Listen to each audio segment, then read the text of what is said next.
Bom, Pronto. pessoal, boa noite a todos, né? Para quem ainda não me conhece, eu me chamo Rafaela Farias, sou social media e responsável pelo perfil da Escola Passos Firmes.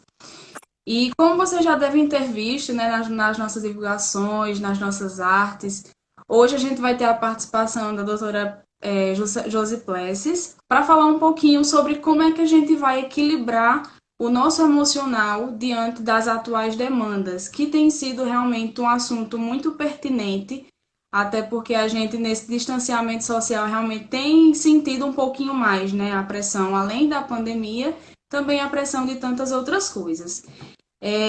A gente gostaria desde já de agradecer, Josi Plessis, por você ter aceitado o nosso convite, tá? E agora eu passo a palavra para você. Então vamos lá. Primeiro é muito bom, sabe, Rafaela, a gente fazer um trabalho para uma equipe que a gente acredita. E as meninas do Passos Firmes, eu já tive o prazer de trabalhar com vocês e de contar com a confiança. Então foi um prazer. Um abraço para vocês também de confiança. E o que a gente vai falar hoje, esse tema que vocês propuseram, eu acho bem oportuno, porque em terapia online, e voltando agora ao presencial, uma pergunta que muitos fazem é assim: Josi, quando você acha que isso acaba? Ou escutei nesses 4 meses. Você sabe, você tem ideia quando tudo isso vai passar? E nós estamos todos no mesmo barco, nesses quase, né? Aliás, mais de 4 meses, as escolas e muitos de nós teve a rotina, vamos dizer, uma sensação de roubada, alterada, e aí nós fomos dando conta e a nossa psique, ela foi, né, criando primeiro um estresse de adaptação e depois com as outras etapas, nós fomos fazendo alguns ajustamentos. E essa pergunta, quando alguém me fazia, e ainda fazem, você sabe quando isso vai acabar? Você tem ideia quando isso vai passar? Tem a ver com os medos e as incertezas que todos nós estamos, direto ou indiretamente, sofrendo. E nós não sabemos muito lidar com incertezas. Ativam, inclusive, os gatilhos para alguns distúrbios que a gente já tinha ou que passou a ter. E aí a essa pergunta eu sempre respondo brincando, dizendo, olha, não existe um manual da vida. Eu não tenho noção de quando tudo isso vai passar. Isso eu dizia há 2 meses atrás, há 3 meses. E agora, geralmente, eu digo assim, bom, está passando de um ciclo para outro. Mas provavelmente nós vamos ainda ter que lidar com novas adequações. Sabe, Rafael? Então, assim, a pergunta o tema que vocês propuseram, eu acho que tem muito a ver com essa pergunta que me fazem. É um desejo que nós temos de ter tudo sob controle. E se uma coisa é certa, e eu acho que a maioria que está aqui conosco concorda, é que nessa pandemia de tal magnitude, nós não tínhamos ideia de como atravessar. Nós fomos aprendendo, a ciência, né, a medicina ainda está aprendendo, as autoridades foram pegas de surpresa e nós, obviamente, com as nossas famílias, fomos dando conta de acomodar toda essa mudança e toda mudança, até uma mudança boa, provoca estresse. É Então, verdade. né, nós sofremos muitas reações. E dependendo da subjetividade de cada um de nós, pela configuração de cada família, uns foram sofrendo mais, outros menos, é fato. Mas nós não temos resposta. E nós temos essa grande dificuldade de lidar com aquilo que não temos resposta. E para a gente introduzir, você deixou aí bem aberto aí, então assim, introduzindo, vamos entender assim, o que é que acontece conosco quando nós nos encontramos numa situação como essa, nesses 4 meses, de ameaça real e em potencial, imaginária. Bom, falando agora enquanto neuropsicólogo, o que é que acontece? O nosso cérebro, aqui no lobo frontal, onde está o campo de todas as funções emocionais, ele recebe a ameaça, os medos, estas incertezas, e ativa a produção na amígdala cerebral do cortisol e da adrenalina. E esses neuroquímicos, esses hormônios, quando são produzidos, inclusive o cortisol é conhecido como o hormônio do estresse. Quando eles são liberados do nosso organismo, eles ativam todo o nosso metabolismo. E eles preparam o nosso organismo para luta e fuga. Então, nós temos, e aí vem toda a reação de ansiedade que muitas pessoas sofreram, uns mais, outros menos, foi alteração no sono, na alteração do humor, do apetite. Algumas pessoas sentiram reações físicas provocadas por essas reações psicológicas, né? Então, alteração do batimento cardíaco, sensação de pressão no peito, sudorese, dor precordial, dores musculares, muita fadiga. E o mais sentido, inclusive, o Ipsos, que é um instituto que fez uma pesquisa e que descobriu que o Brasil é o primeiro em ansiedade e o segundo em insônia nesse estudo, só perdendo para o México. Ou seja, foi o nosso órgão de choque. E naturalmente porque quando você não está bem, o sono é um grande termômetro. Então, eu te diria que esse tema é oportuno, como você disse. Por quê? Porque nossa psique, ela foi dando conta, como nós conseguimos, cada um do seu modo, mas o nosso corpo sentiu e continua sentindo as reações. Uhum. Só para lembrar aqui ao pessoal que a pessoa pode participar, pode enviar suas dúvidas, suas contribuições para a gente poder ir compartilhando aqui, tá? E realmente, diante disso, a gente tem que lidar com tanta coisa, né, ao mesmo tempo, onde a casa virou o escritório de trabalho, virou academia, virou escola de filho. Então, assim, eu acho que essas emoções elas ficam muito conturbadas, né? Fica muito difícil de distinguir quando é que a gente está no trabalho, quando é que a gente está ajudando o filho na escola, quando é que a gente está com tempo para academia. Então, assim, eu acho que isso também tem prejudicado ainda mais, né? O fato da gente ter que se desdobrar no mesmo ambiente. Então, tem até um autor que eu já trabalhei muito com ele para as turmas de arquitetura, que trabalhava essa questão dos espaços.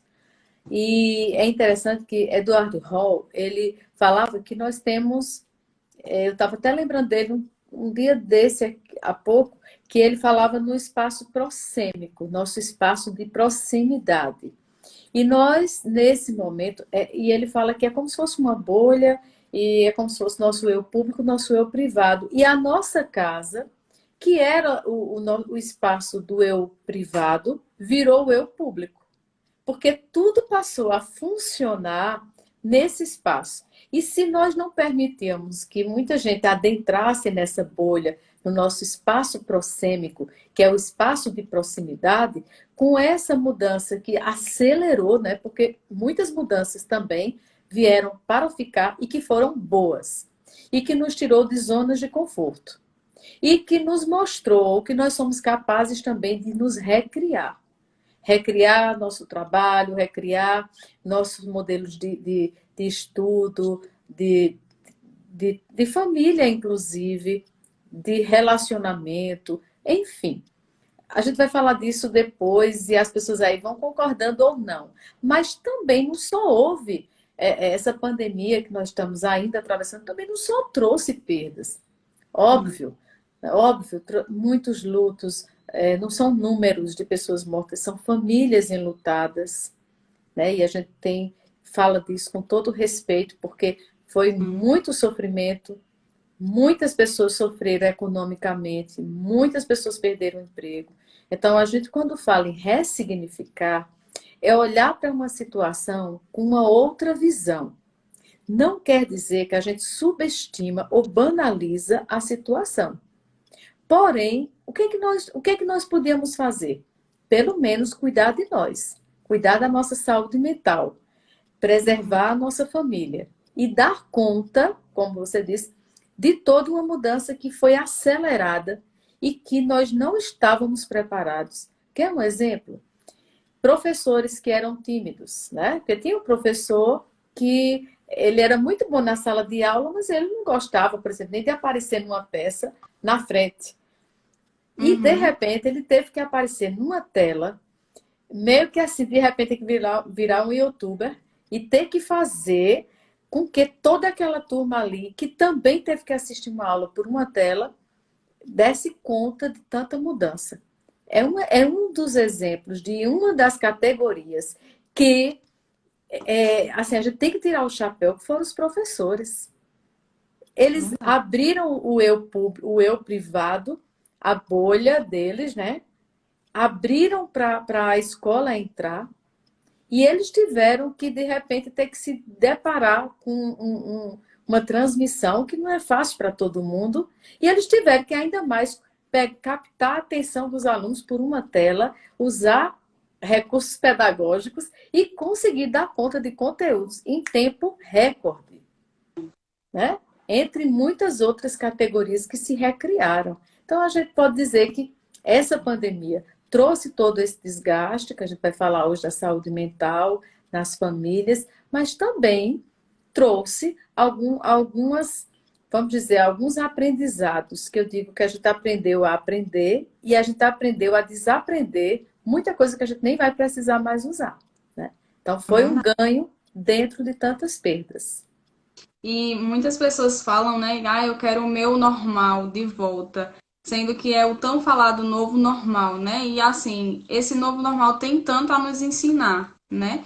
Uma vez que a gente já passou datas comemorativas, longe de pessoas queridas, e assim, a gente vê que a tecnologia está aí para nos ajudar, né?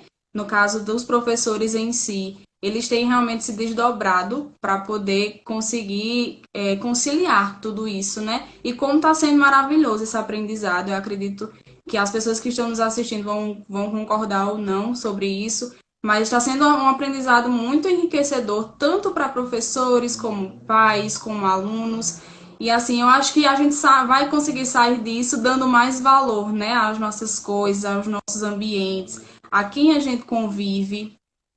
E a gente tem aqui a seguidora Jane Gomes, ela disse assim: boa noite. Trouxe tempo com a família. Hum, Pois é, Jane, é exatamente essa questão que a gente está dizendo aqui, que, por exemplo, alguns pais tiveram que descobrir que gostos que os filhos tinham, descobriram que podiam aprender com os filhos, ensinar. E essa geração, ela fala muito bem a questão do tempo.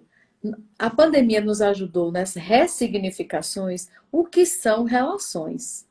Tanto as relações com os de casa, com os de fora. Nós descobrimos muitas pessoas que nós dávamos tanto valor, mas que a partir de agora talvez não vale mais tanto a pena caminhar junto conosco. A gente vai perceber que quem vai valer a pena caminhar conosco é quem passou conosco, quem se importou de verdade, quem de alguma forma fez conexões afetivas, né? Quem de alguma forma se fez presença. E nesse momento, nós precisávamos, sabe, de alguma forma, eu não digo que a gente precisava de uma doença trazendo tantas perdas, mas eu acredito que a família precisava rever alguns valores. Um exemplo, o que essa geração nossa tem a aprender com tudo isso? Frustração. A gente já sabe disso, é unânime nos especialistas. Quanto é importante que essa geração sofra alguma frustração. Sofreram, porque todos sofreram, no mundo todo. Ou seja, de repente quero ir para o shopping. Ah, sinto muito, filho, o shopping está fechado. E aí, né? Não adianta brigar com papai e mamãe, não adianta ficar de birra, porque shopping está fechado. Não tem shopping. E aí, vai se divertir o quê? Vamos criar alguma coisa em casa, vamos fazer um jogo de tabuleiro aqui. A gente aprendeu a jogar muito mais dominó, a encontrar algumas. Esse tempo que Jane fala, nos sábados, era o dia de comprar frutas para levar para os avós, ensinar a cuidar do outro. Essa pandemia trouxe, a pensar no outro. Uma palavra que nunca se falou tanto foi empatia, e nós falamos muito. Falamos muito, não pode, está fechado, não tem, né? Não tem Uhum. para onde ir. E o que esse movimento da Covid fez nessa pandemia conosco? Trouxe o homem para esse movimento de usar o tempo. Tempo com a família que estava muitos estranhos debaixo de um mesmo teto, casais que eram sócios da mesma casa, mas que há muito tempo tinham se desencontrado. Tiveram que se encontrar, irmãos tiveram que se encontrar, pais tiveram que saber o que é que os filhos estavam estudando realmente, porque tiveram que acompanhar, Ver de né? perto, né? O que é que está Ver de acontecendo. perto o que acontecia nas escolas, ver como é difícil o professor dar conta daquele conteúdo com aquele filho dele, que às vezes não presta atenção como ele gostaria, né? E aí ele descobriu que não é tão fácil. Então, isso que Jane diz. Para tudo isso, nós tivemos que ter tempo. E nós estávamos no modo futuro, num piloto automático. E a pandemia botou cada um na cadeirinha do pensamento. Deu para todo mundo aqui pensar muita coisa. Estamos ainda pensando. Só Verdade. sai pior de tudo isso quem de fato já tem falha de caráter. Ou quem é muito insensível. Porque se a pessoa tiver sensibilidade, certamente tudo isso que a gente está falando aqui vai servir pedagogicamente para que a gente forge um caráter na nossa geração e principalmente dos pequenos, dos adolescentes, a partir de tudo isso. Isso não vai ser retirado da nossa história como um recorte, não. E isso vai fazer parte da nossa história. Essa história que assim, perdi em 2020, não vou aniversariar em 2020. Que nada! 2020 veio para marcar nossa história, antes e depois dessa pandemia. Agora, Viktor Frankl, um psicólogo, ele dizia que o sofrimento só tem sentido se quem sofre se tornar uma pessoa melhor. Muitos vão melhorar, outros vão passar por tudo isso como se nada tivesse acontecido, infelizmente. É. E aí o seguidor aqui, Ranieri Queiroz, aprendi a falar com minha mãe todos os dias. E eu acho que é muito disso, né? De desacelerar, olhar para dentro da gente, para dentro da nossa casa, né? E a gente conseguir esse diálogo, esse tempo realmente para a gente conversar, né? Porque acho que a gente estava muito, como você disse, no piloto automático. Não, eu tenho que trabalhar, eu tenho que fazer isso, eu tenho que fazer aquilo, mas e a minha família? Muitas vezes ficava nesse vácuo, né? Ficava assim, nesse aberto. Então, eu acho que realmente um dos pontos positivos tem sido isso, desacelerar e a gente olhar realmente para dentro da gente, não só como pessoa, mas também como família e como comunidade, né? Exatamente. E uma coisa que você fala interessante aí, e que Ranieri trouxe também, nós precisamos valorizar o que temos. Os filósofos estoicos, eles nos ensinavam uma coisa bacana, bem interessante. Eles tinham uma prática de projetar a vida deles, catastrofizando e imaginando um cenário bem fatalista, para que depois eles de fato contemplassem a vida deles e listassem o que eles tinham a agradecer. E os filósofos estoicos nos ensinam que gratidão é terapêutico, e é mesmo. Neurofisiologicamente falando, a gratidão ativa a produção de substâncias boas, que regulam o nosso humor. Uma pessoa que não tem gratidão, dificilmente ela tem bom humor. Então, nós, assim como os filósofos estoicos, nós precisamos começar, como ele disse, assim, reconhecer, né? Temos tanta coisa boa, passamos por tudo isso, tínhamos a família conosco. Crises financeiras, mas percebemos, não sei se você percebeu, Rafael, e quem está aqui, mas nós percebemos que nós precisamos de pouco Para ser feliz, né? para ser feliz, né? A gente usou as roupas simples, a gente não podia comer em restaurantes, a gente não tinha vida social. E nós, dentro de casa, descobrimos que nossa casa é aconchegante, que nossa família é importante. Alguém descobriu o prazer de cuidar da família, eu descobri, eu amei o fato de sair para correr, eu gosto de corrida, então eu saí para correr cedinho nas ruas aqui, e passar depois numa feirinha aqui do Catolé, comprar frutas e trazer para casa. Já era uma malhação. Subir escada com peso, com bom cuidar da família, sabe? Como a gente precisa de menos. Talvez nós estávamos, de alguma forma, consumistas, materialistas, criando uma geração que não podia ser frustrada, né, que tinha que ir para shopping todo fim de semana e tinha que consumir e tinha que comer em restaurante todo fim de semana e tinha que ir para parquinhos e tinha que ir para cinema. Tudo isso foi tirado de nós e ainda estamos sofrendo privações e estamos bem. Muitos têm me dito, inclusive, Josi, eu agradeço em parte por isto, por aquilo. Como diz Ranieri, nós descobrimos até a nossa mãe, que é bom conversar com ela, né?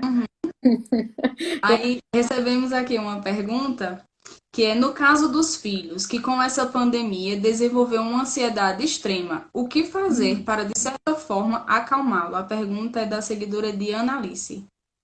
Que bom, como acalmá-los. Excelente. Ó, a ansiedade, como a gente falou, ela tem.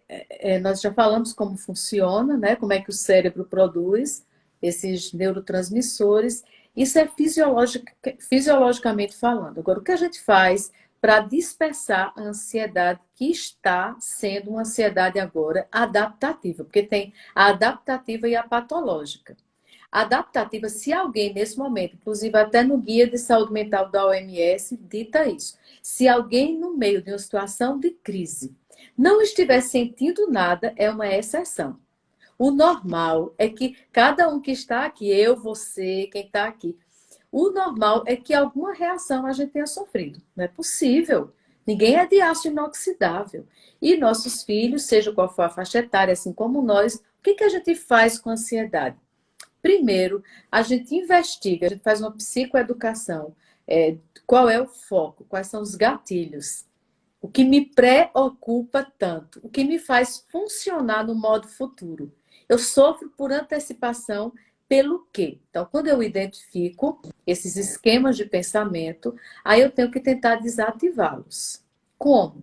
A gente pode fazer um relaxamento guiado, tá? E existe vários no aplicativo, no YouTube, por exemplo, nós temos várias opções. Um relaxamento guiado, uma aula de alongamento nós podemos fazer em casa.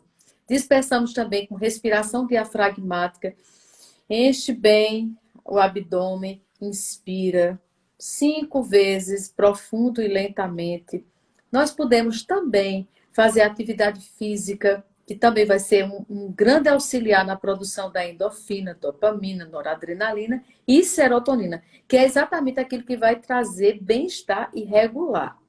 Então, nós podemos fazer tudo isso. E, principalmente, tente fazer uma lista. Peça para seus filhos, se estiverem muito ansiosos, ou você, faça uma lista. O que está no seu controle e o que não está. Porque o que faz com que a gente esteja tão ansiosos é porque nós temos uma necessidade de querer ter tudo sob controle. Aí quando a gente não consegue ter o controle, aí a gente sofre. E se acontecer isso, e se acontecer aquilo, e sofre por antecipação catastrofizando. A gente tem que, vez por outra, a gente também tem que, além dessas técnicas de recursos próprios, a gente tem que fazer uma lista. Para. O que é que está no meu controle, o que é que não está. E a gente vai ver que o que faz a gente sofrer mais é o que não está no nosso controle. Então, assim, a dica que eu daria. Além disso, a gente pode agora, né, começar a ver quais são as formas de lazer que a gente precisa começar a ter dentro dessa anormalidade, porque a gente não está no novo normal, é tudo ainda muito anormal para nós. Mas tem algumas coisas que a gente já pode fazer, uma atividade física, pegar os filhos e fazer uma caminhada na rua, ou então fazer um passeio de carro, se for o caso, sabe? Mas a gente tem que sair desse piloto automático. E outra coisa, sabe? Saúde mental tem a ver com essa questão também de o que é que me faz bem. Quando a gente sabe aquilo que nos faz bem, inclusive, o que já me fazia bem antes da pandemia, vai me fazer bem agora. Eu tenho que tentar fazer mais ainda e fazer junto com a família. Estimulá-los a fazer também. Uhum. Aí recebemos também aqui, ainda a respeito sobre os filhos, Duane Melina. Meus filhos engordaram na quarentena. Será que é ansiedade? Hum. Ansiedade, estresse engorda, tá? Inclusive o estresse, ele é configurado hoje como uma doença que é inflamatória do metabolismo. Então, o estresse engorda. Associado a isso, todos nós teve uma redução de funções. Então, nós ficamos muito em casa, né? Então, obviamente, isso também produz a ativa em alguns o apetite. Uns para menos, outros para mais. A grande maioria teve um apetite alterado para mais, certamente, né? Então, aí o que aconteceu? Paramos as atividades, comemos mais e muito estresse. Cada mês, não sei se vocês sentiram, mas cada mês nós fomos nos adequando. A gente não podia ter certeza de nada que ia acontecer, né? Então a gente não podia fazer nenhum planejamento. Isso já é uma incerteza difícil de lidar. Então, esses meses aí, nós tivemos assim, um choque de realidade muito grande para a nossa psique lidar com esse ajustamento. Aí tem aqui Regiane Adelino. Estou em tratamento de síndrome do pânico. Quando saí pela primeira vez ao centro, senti-me sufocada e vim embora. Por quê? Hum, Rejane, não é isso? Isso. Rejane, é interessante. Foi a primeira vez, responda aí para nós que eu tô olhando aqui. Foi a primeira vez que você teve síndrome do pânico, que teve algum distúrbio de ansiedade? A primeira vez foi nessa quarentena? Enquanto ela responde, porque se muita gente teve pela primeira vez e algumas pessoas tiveram o distúrbio reativado, tá? Já tinham predisposição. Então, o que acontece? Essas pessoas que já tinham predisposição, elas tiveram muito mais intenso agora. Porque se antes quem tinha uma ansiedade era por um perigo iminente, dessa vez nós tivemos perigos reais. Como, por exemplo, o maior medo de todo mundo era adoecer e morrer. Não é? Ou seja, os medos mais difíceis para o ser humano lidar, a morte. E a gente não sabia exatamente, né, o que no início, primeiro mês, a gente não sabia a proporção. Então nós ficamos realmente achando que a nossa zona de proteção era a nossa casa. Então por isso que Rejane diz, quando eu saí eu senti sufocada. Por quê? Porque a nossa psique, ela formulou essa estratégia. Se ficar em casa, se lavar mãos, se a gente fizer toda essa proteção, não morre, não adoece, consequentemente não morre. E aí, de repente, a gente tem que sair depois de quase 4 meses. Então, de fato, ela teve antes da pandemia. Eu imaginei, Rejane, que você tinha tido antes. Então, exatamente, foi o que nós constatamos. A minha especialidade é ansiedade e o que eu tenho constatado é isso. Quem já tinha, teve reativado agora e veio mais forte. Mas justamente por isso, porque mexeu com um medo muito primitivo nosso, que é de morrer, de um filho morrer, né? De uma mãe, um pai, de perder pessoas da nossa família. Nós nunca tínhamos vivido febre espanhola, peste negra, nós nunca tínhamos vivido isso, hanseníase. Né? E de repente, quando nós nos vimos, foi assim, eu fui para um consultório na sexta-feira, agendei a semana próxima, tudo bem. Quando foi na segunda-feira, não, olha, não pode, porque agora, a partir de agora, restrição. E aí começou. E até você podia até ir no começo, você ficou com medo, né? Eu fiquei, você ficou, todo mundo ficou com medo. Então, esse temor, como ela diz aqui, ó, perder um ente querido, esse temor agora é uma constante no dia a dia ainda. Lógico, porque o vírus está em nosso meio. Porque se é tanto que muitas pessoas ouviram os especialistas dizer, escuta menos noticiário. Porque quando você liga um noticiário, primeira coisa é número de infectados no dia, número de mortes. Né? E aí nós fomos só absorvendo isso. Então isso foi E para o algum lugar. de ver o número, né? De ver os nomes das pessoas crescendo, de ver que realmente esse índice estava aumentando, eu acho que isso termina também ativando na gente uma ansiedade maior, né? Um medo maior. A partir do momento que a gente vê que já se passaram vários meses e o índice ainda não é tão colaborativo com o nosso retorno, né? Com a volta à normalidade. Pois é. E aí, pronto, alguém diz aqui, a questão da irritabilidade infantil. Percebeu, a outra percebeu o aumento do peso, né? Oi, Michele. Então, obrigada. Então, o que é que a gente observou? Cada pessoa foi sentindo, seja criança, seja o adolescente, o adulto, nós fomos sentindo esse impacto. Primeiro, por uma mudança abrupta na nossa vida. Eu confesso que também, eu quando voltei para o consultório, eu achei tudo estranho. A gente fica com medo, medo de tocar no elevador, né? Aquilo que não significava medo algum, de repente tudo nos assusta e nos ameaça. Então, isso para nós é muito difícil de lidar, né? E a criança, no caso, como é que a criança reage? Ela reage principalmente quando ela mostra alteração no humor. Uma criança com humor embutido, afetividade embutida, muito, se ela se torna agressiva, alguma coisa ela quer dizer com isso. Né? Crianças que estão fazendo rejeição a aulas online, e aí os pais obrigam e querem brigar, né? Com esses filhos, eu não sugiro que essa seja a melhor abordagem. Família é lugar de acolher, de ouvir, de validar, sabe? Porque são momentos tão difíceis para nós que a gente agora querer cobrar de nós excelência, se exigir muito, é como se fosse assim, é querer demais de nós depois de tudo isso. Imagina cobrar demais de uma criança que está privada dos colegas, do lúdico, de um parquinho, dos avós. São tantas privações e ela ainda tem que dar conta do conteúdo programático. Então, às vezes, a gente cobra muito da gente e cobra muito de quem está perto. Então, é um risco e até um alerta, foi até bom. Fiquem atentos à mudança de variação de humor da criança. Alguma coisa ela quer informar com isso. E a É gente tem verdade. que acolher, até eu sugiro assim, estimula um espaço de diálogo, sabe? Começa pelo sorriso, começa com a empatia. Ai, tu não tá legal, o que é que tu tá sentindo?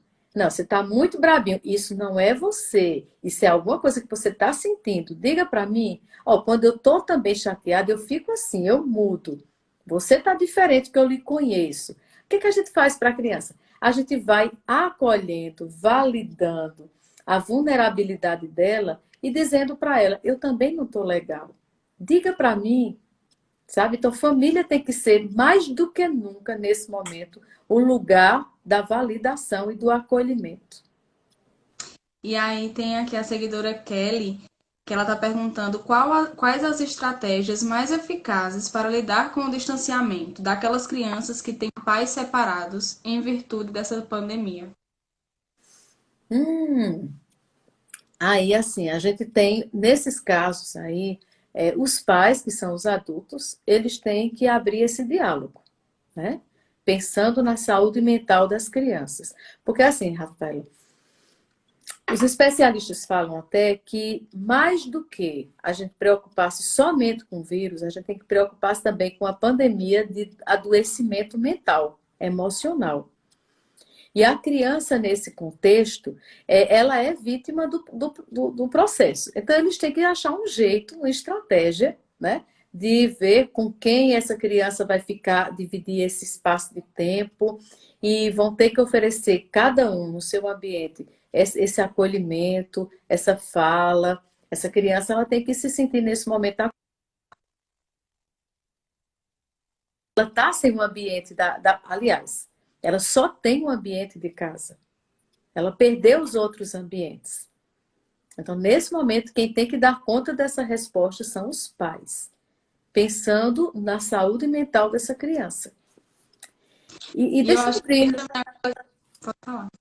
Ai, desculpa. É porque, falando sobre saúde mental de criança, algo assim fundamental nesse momento é pensarmos nas memórias afetivas. Nós somos responsáveis pelas memórias afetivas dos nossos filhos.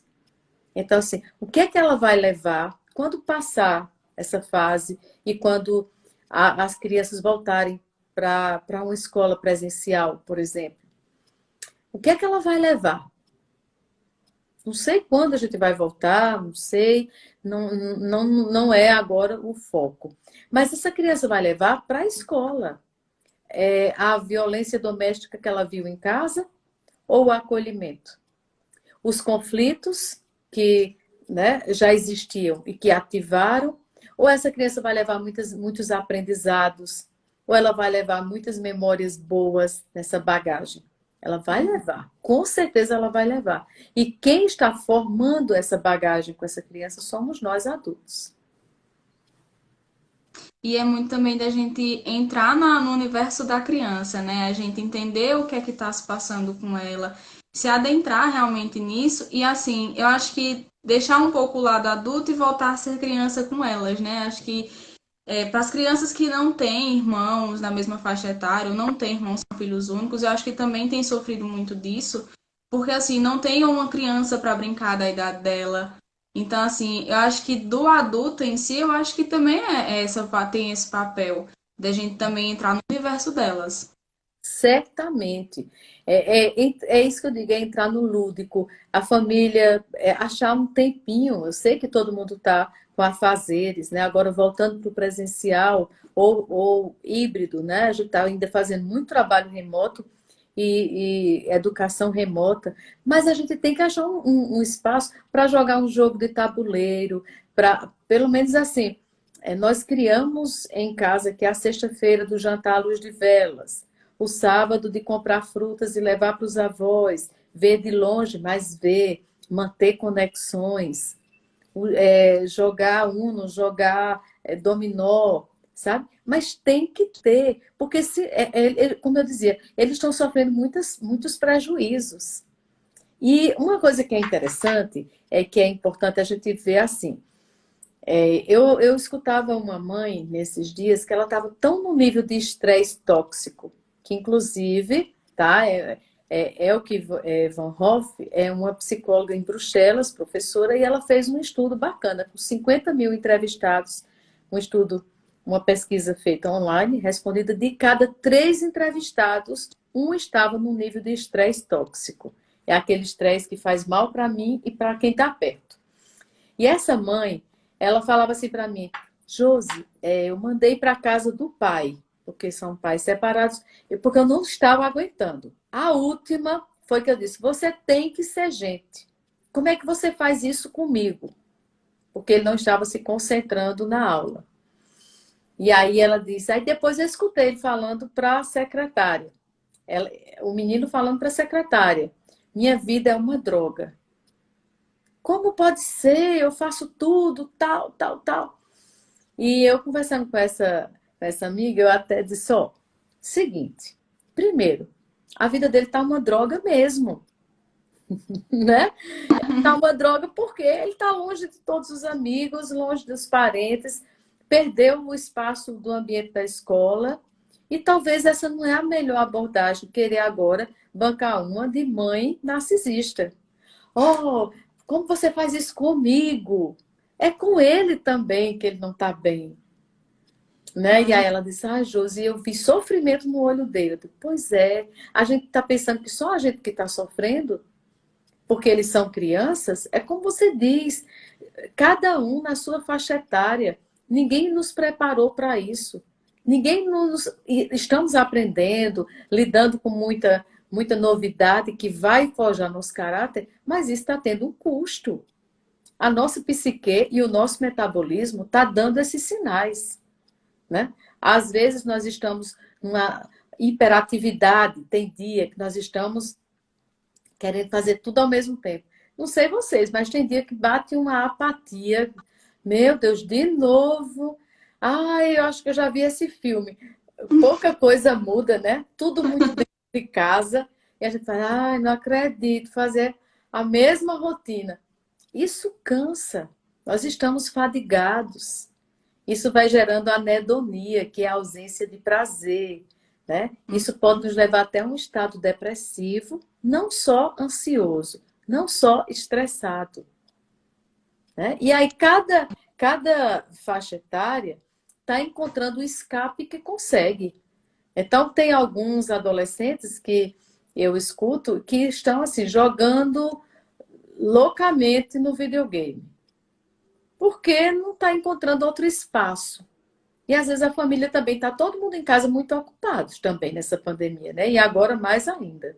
Então está faltando acolhimento, está faltando às vezes essas relações mais empáticas, a gente construir mais memórias afetivas, porque essa memória afetiva, ela que vai realmente depois marcar 2020, seja para a criança, seja para a família, de um modo geral.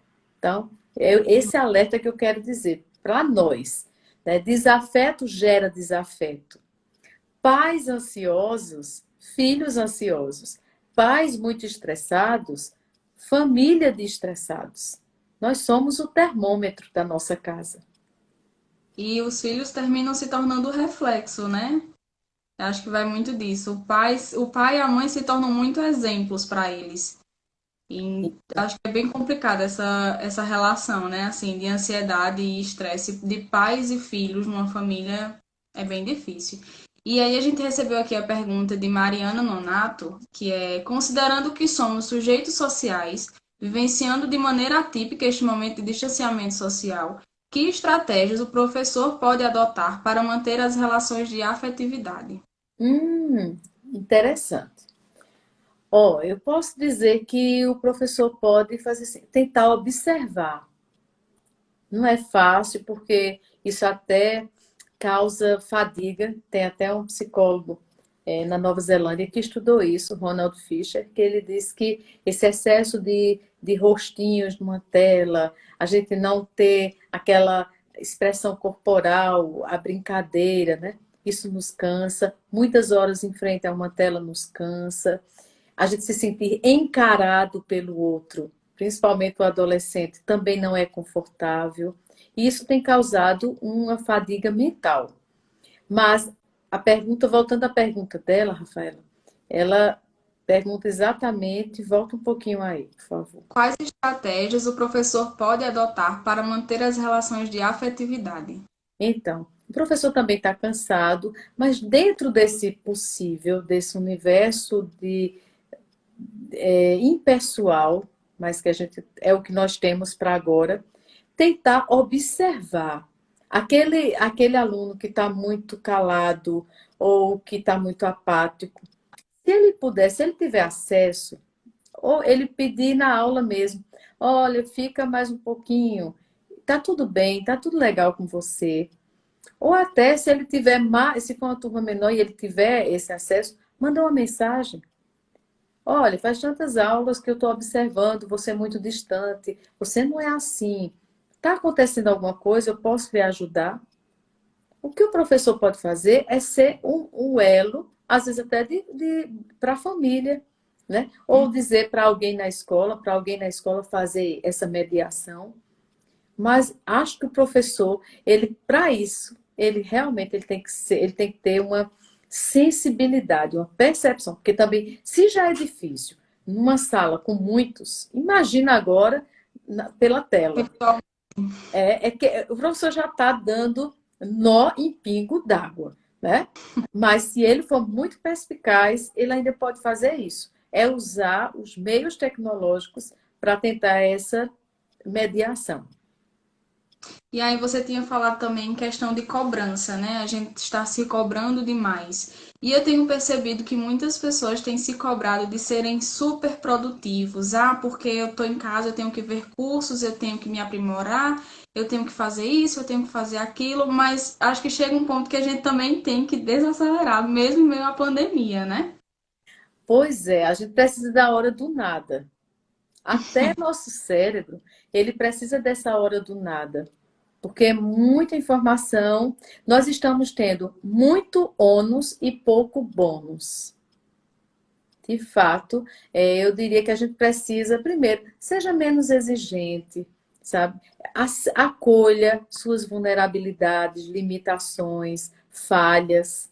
A gente agora não tem que dar conta de tudo, não tem que acertar tudo. Já está demais, sabe, o que a gente está enfrentando. Então, uma coisa que eu digo assim, eu sempre digo para os meus pacientes, seja mais amigo de você mesmo. Deixa de ser tão carrasco. Eu vou dizer a mesma coisa para nós. Não precisamos ser tão carrascos.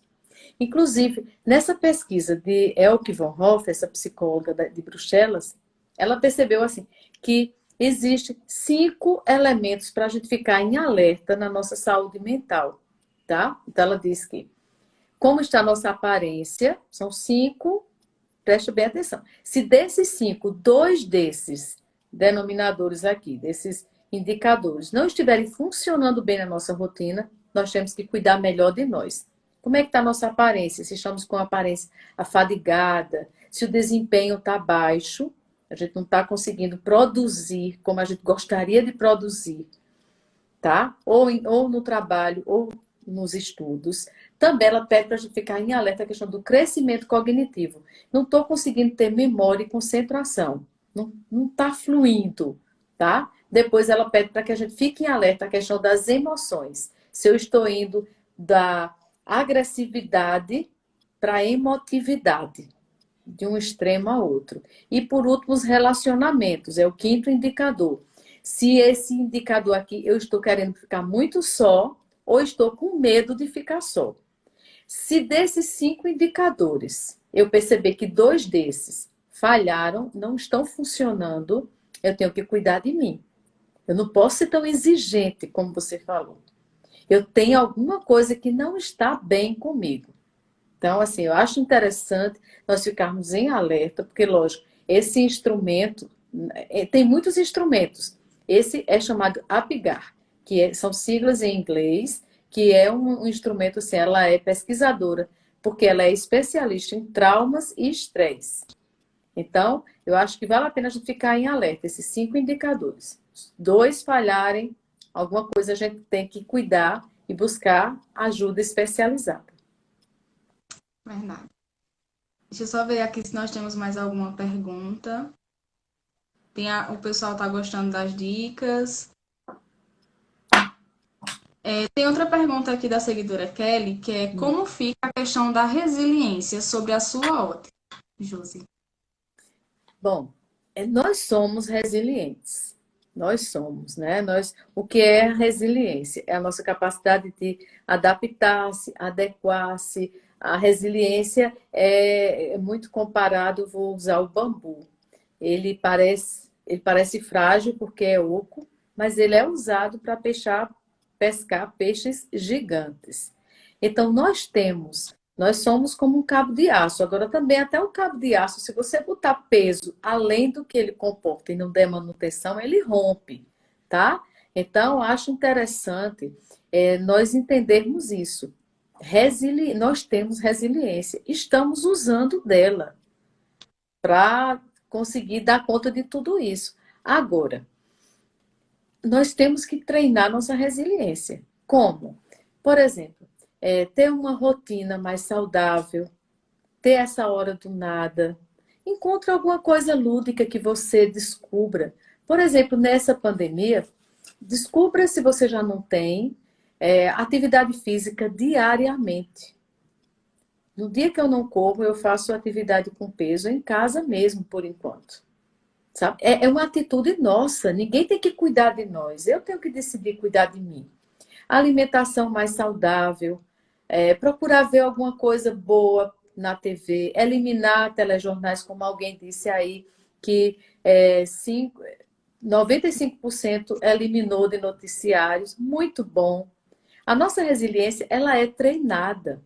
A gente fica muito vulnerável quando a gente se auto-adoece e não se cuida. Tá? Então, fortalecer a resiliência é isso. Ter uma rotina estruturada, conversar, nomear aquilo que a gente sente, bota para fora. Até a água parada fica estagnada e apodrece. A gente não pode deixar parado aquilo que a gente está sentindo. Nomeia, bota para fora, não estou bem. Diz para alguém. Aliás, quase ninguém está 100%. Então, pronto, vai ter alguém que vai me entender. Né? Então, é isso. Resiliência pode ser fortalecida. Nós já temos. mas nós temos que cuidar do nosso estilo de vida, porque tem estilo de vida nosso que nos adoece. E aí recebemos aqui também de Ranieri, que ele está dizendo: minha esposa teve que abandonar os estudos preparatórios para o Enem. Vou voltar aqui bem Sim. rápido. Pois quis se dedicar aos filhos. Agora ela está se sentindo improdutiva. Então, essa é uma questão. Ranieri é um ótimo participante, né? Não está no jogo do 13 Campinense. Olha aí. Imaginei que iam ter poucos pais. Ela talvez precise entender uma coisa, nós precisamos entender. A nossa função não está somente naquilo que a gente produz. Porque se o nosso valor estiver só no que a gente produz, passe isso para ela, Ranieri. E aí, quando a gente não produzir mais, quer dizer que todo o sentido da nossa vida vai embora? Quantas e quantas mulheres fantásticas marcaram a nossa história? Avós, tias, mães, não trabalharam fora, mas nos ensinaram tanto, né? Ou seja, quem disse para nós do século XX para cá, disseram para nós que a mulher só tem valor se ela trabalhar fora. E nós engolimos muito isso, como se fosse regra geral. Particularmente, eu acho que existe um propósito para cada pessoa. Umas, há um propósito, tá? Há um plano, porque do homem é o plano, mas o realizar não é do homem. Existe um plano para algumas mulheres trabalhar fora, e é verdade, é muito bom para algumas mulheres ter uma ginecologista mulher, uma proctologista mulher, chegar no hospital de madrugada e ter uma atendente, uma técnica de enfermagem, uma enfermeira, né? Que bom, temos as professoras que deixam seus filhos em casa, vão educar os nossos, uma secretária doméstica, uma faxineira que deixa seus filhos com outras para vir cuidar dos nossos. E aí, às vezes, a própria mulher ela é machista e ela depois começa a achar que ela só tem valor e só tem função se ela trabalha fora. Já outras vão para o outro extremo. Não deixe seus filhos, porque você tem que trabalhar, você tem que ficar em casa. Existe um plano para cada uma. Nós temos que aceitar e ser feliz com um plano. Aceitação é terapêutico, aceitar o plano para a nossa vida. Então, se a esposa de Ranieri não está trabalhando fora agora, está dedicando à educação dos filhos, ela pode marcar a vida desses filhos e se tornar inesquecível. Quer projeto maior do que esse? A gente trabalha numa empresa, chega uma hora que a gente é aposentado, né? Ou então, por algum motivo de invalidez, outro vem substituir a gente rapidamente. Mas ninguém substitui uma mãe que marcou, que ensinou, que passou valores, que forjou nosso caráter. A gente nunca vai esquecer, como eu nunca vou esquecer meu pai, que eu já perdi. Sabe? Porque o que ele me ensinou, me levando, por exemplo, numa feira e ensinando que crianças ajudam os pais, que vão de madrugada ajudar os pais numa feira, ele ensinava na prática. Nunca vou esquecer tudo que eu aprendi.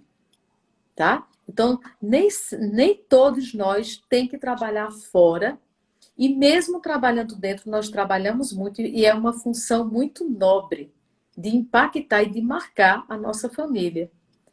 Sendo trabalhando fora ou não. Até uma questão assim, para nós mulheres, que eu estou vendo que tem muitas mulheres aqui, a gente precisa de ser tão machista.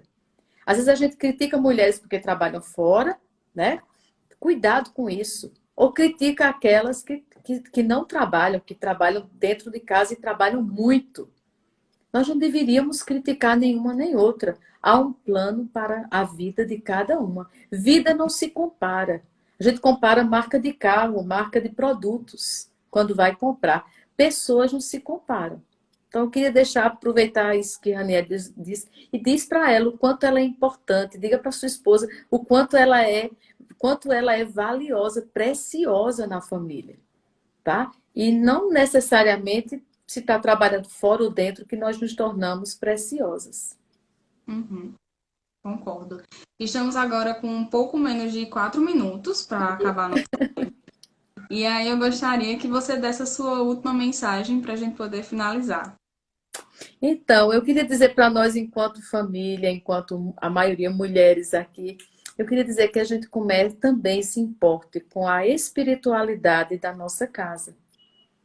Porque a gente está confundindo muito sucesso, tá? Com prosperidade dos filhos, com felicidade. Então, que a gente possa encontrar um sentido para nossas vidas, autotranscendendo, cuidando do outro, amando, fazendo um trabalho que a gente faça com o coração. Então, eu queria deixar isso para nós, que onde Deus nos colocou, né, nós temos uma missão do que fazer, fazer botando alma, botando coração. Queria deixar um grande abraço para os professores que estão aqui. Eles são grandes heróis nessa pandemia. A gente fala muito também dos profissionais da saúde, todos que estão em funções essenciais. Mas para o professor, a gente tem que dizer, eles não deixaram a educação cair em nada, né? Eles merecem toda reverência dos pais que viram como é difícil educar os filhos nesse período dentro de casa. Nós estamos sentindo na pele. Então, um grande abraço, agradecido pela confiança, Rafaela, e deixar isso. Não confunde sucesso com felicidade e não descuida da espiritualidade da casa. É uma função dos pais trazer esse valor para os filhos. A gente que agradece, doutora Josi Plessis.